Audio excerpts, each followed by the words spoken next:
Kamusta po tayo dyan mga katrokis at masugid na taga-subaybay ng Mangkelos TV at gayon din man sa bumubuo ng industriya ng pangarera.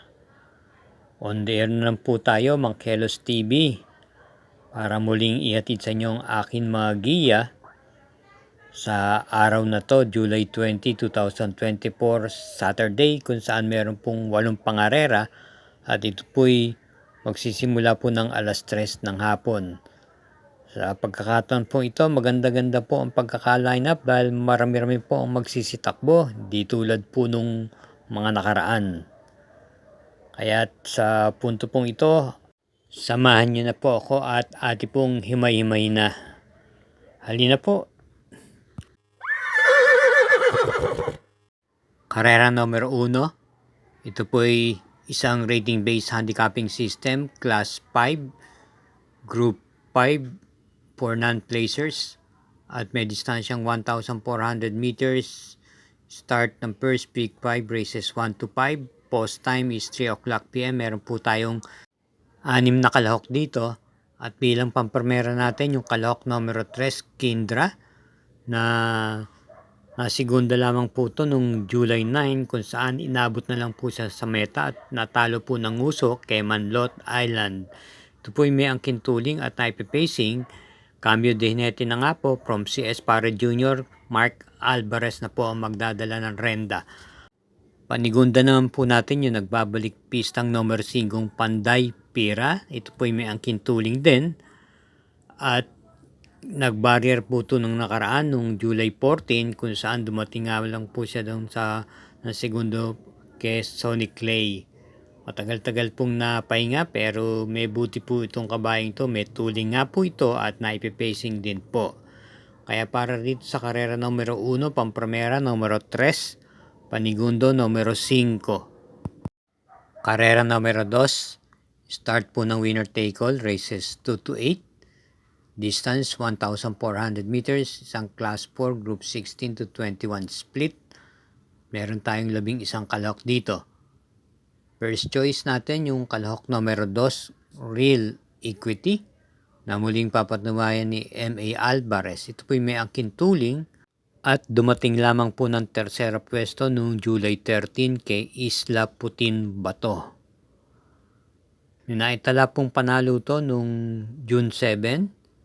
Ito yung nanalo po ng banderang tapos kung saan tinalo niya po si Sundance. Panigunda naman po natin yung kalahok numero 3 ay Under Oath na papatnubayan sa pagkataon ito ni JB Hernandez from KB Abobo. Ito po yung may takbong na susunod-sunod at na isasabay sa harapan. May naitalang panalo June 29 kung saan tinalo niya po si Caring Melody. Panersera po natin yung numero 4 Marilag na isang derimate. Dumating lamang po ng tercera pwesto noong June 22 kay Great Britain.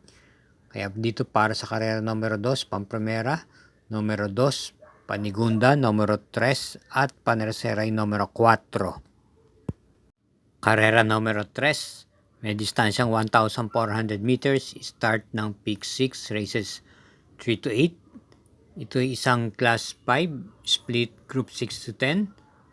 At may distansyang 1,400 meters, 11 entries, isang couple yung numero 5. Pampremera yung numero 9 Tot Feeling na papanubayan po muli ni JB Ponce.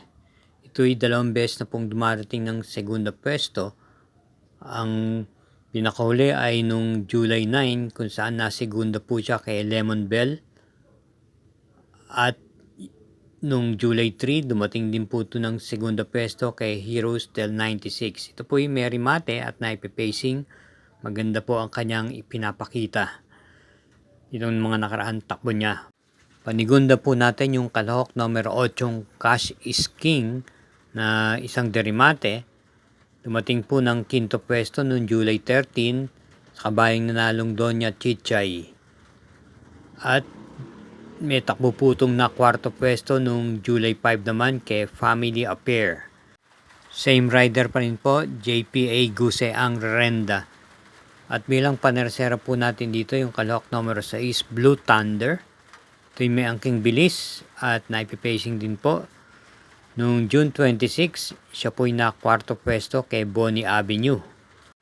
At noong June 1, siya po yung dumating ng segunda pwesto kay Antonio de la Mugis. Same rider and si Laurent po ang magdadala ng renda. Kaya muli dito sa karera numero 3, Pamprimera numero 9, Panigundo numero 8 at Panersera yung numero 6. Karera numero 4, may distansyang 1,400 meters, isang class 5, split group 6 to 10. Start ng second peak 5, races 4 to 8. May 12 kalahok dito. At atin pong napipisil Pamprimera yung kalahok numero 5, Maria's Legacy, na papanubayan po ni N. Uy Jr. Ito po'y may takbong naipipacing at naiparirimate. Ang kanya pong preba ay nung June 23, na segunda pwesto po siya kay Heroester 96 at si CB Ardonia po ang Romenda. May naitala pong panalo ito nung last year pa po kung ating babalikan nung 2-year-old maiden race kung saan tinalo niya po sila Jens Had Enough at Chiller. Paniguna naman po natin dito yung kalahok numero 11, Blame the Ghost, na maganda na po ang itinakbo nung nakaraan. Dumating na po ito ng tersera pwesto nung July 12 kay Mucho Caliente at na segundong Beautiful Lady. Si PM Caballero po muli ang rerenda. Ito po'y may rimate at naipipacing. Panersera natin yung kalahok numero 9, Ali Yana, na nagagamayan po ni MR de Ocampo. Ito po may angkin tuling at nung nakarang pinakuling takbo niya nung July 6, siya po dumating ng tersera pwesto kay Oktubre 14. Kaya para dito sa karera numero 4, Pamprimera numero 5, Panigunda numero 11, Panersera numero 9. Sa lahat po ng mga sumusubaybay sa Mangkelos TV, para po sa atin mga updated na mga giya at resulta ng pangarera, huwag po tayong makakalimot na mag-subscribe, pakishare na rin po at i-hit na rin po ang like button. Salamat po! Karera numero 5, start ng Peak 4, races 5 to 8. May distansyang 1,400 meters, isang class 5, group 11 to 15 split. At may 12 kalahok dito, isang coupled entries yung numero 2. Pamprimera po natin yung kalahok numero 2 yung Carried Away na gamay po ni A.R. Villegas. Ito po may takbong remate at naipipacing at minsan po ay naisasabay din po ito sa unahan. Ito po'y dumating lamang po ng kwarto pwesto noong July 13 kay Isla Puting Bato at sa segundong maaasahan. At base sa kanyang ikinilos doon, mukhang hindi po siya masyadong iginalaw doon dahil nung half mile at 1/4 mile na natili po siyang pang-apat na pwesto hanggang sumapit po ang meta. May naitala po itong panalo noong June 22 kung saan tinalo niya po si Piece of Cake. Panigunda natin yung derbanderang numero 1 Galloping Ghost na alam naman natin na hindi po maunahan to sa harapan. Na kwarto pwesto lamang siya noong June 28 kay Buhayan Bato. Rerendahan po siya muli ni PR Dilema. At bilang panersera natin yung kalahok numero 7 Oktubre 14 na maganda rin po ang ikinikilos ng mga nagdaan takbo niya. Ang pinakahuli po ay nung dumating po siya ng segunda pwesto nitong July 14 kay Money for Bifani. Nagagamayan po ni Dan L. Camanero, may angking remate at naipipacing. Kaya para rito sa karera numero 5, pamprimera po natin yung kalahok numero 12, panigundo yung kalahok numero 1 at panersera yung kalahok numero 7. Karera numero 6, isang class 4, group 34 to 39, distance 1,400 meters. Meron tayong 6 entries dito, 3 coupled entries, yung numero 1, numero 3 at numero 6. Pampremera po natin yung isa sa coupled entries sa numero 1, Parisan Life. Ito po ay re-rendahan po ni JB Bakaykay. Meron po itong naitalang panalo noong May 12 kung saan tinalo niya po sila Black Star, Magandang Dilag. At sa pagkakataon ito, kinabi na po kay JB Bakaykay ang renda. Samantalang yung coupled entries niyang 1A open bidding na isang deremate, ito po ang renda ni PR Dilema. Nakinto pwesto lamang po ito noong June 23 kay Senshis Spirit. Panigunda natin dito yung isa pang coupled entries sa numero 3, Easy Way, at yung Saratoga Chrome. Easy Way, ito may angkin tuling. Dumating po siya ng pang-anim na pwesto noong July 6 kay Most Grateful. At rendahan po siya ni IL Aguila sa pagkakataon ito. Samantalang ka-coupled entries niyang 3A Saratoga Chrome na papanubayan ni JB Hernandez ay kagaling lamang sa panalo noong July 6 kung taan tinalo niya po si Red Queen, Wild is the Wind. Ito po ay naisusunod-sunod at naiparirimate. Kaya para dito sa karera numero 6, pampremera yung coupled entries numero 1, panigunda yung coupled entries sa numero 3. Karera numero 7, penultimate race. Ito ay isang class 4, split group 22 to 27, distance 1,400 meters with 10 entries. Isang coupled yung numero 5. Pampremera yung imported horse number 4 Grand Jackpot na papatnubayan po ni Jonathan B. Ponce. Ito po ay nuwakbo nung nakaraan. Noong July 7, dumating lamang po siya ng pampito sa kabayan naling Super Former. At base sa kanyang pinakita, mukhang ito'y nakikiramdam lang po o pinofloat lang lamang. Umalis ng pang-anim na pwesto nung half mile at 1/4 mile at nanatiling pang-anim hanggang sumabit sa meta, umurong pampito po lamang po dumating. Ito po ay may ugong na rin po ito, kaya manmanan nyo po ito.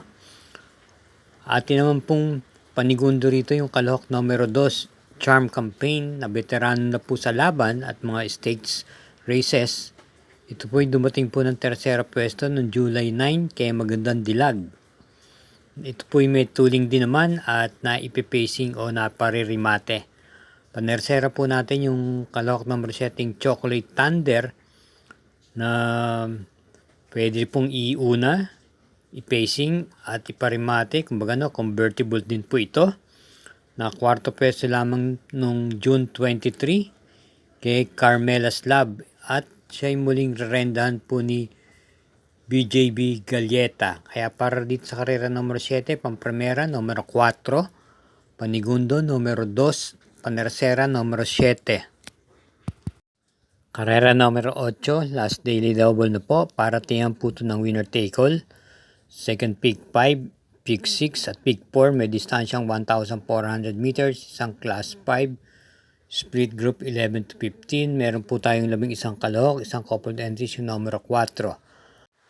Pampremera po natin dito yung kalahok numero 3, Caring Melody na papanubayan po ni BJB Galleta.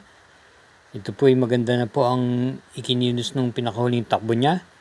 Dumating po ito ng segunda pwesto noong June 29 kaya ay under oath at ito po ay naipapacing po. Bilang panigundan po natin dito yung kalahok numero 6, Static, na nasegunda pwesto po noong July 10 kay Mustang Sally at rendang po muli ng regular rider niyang si PM Caballeo. Ito po ay may angkin bilis, naipipacing din po at may angkin din po remate. Bilang panersera po natin kalahok numero G's Heavyweight.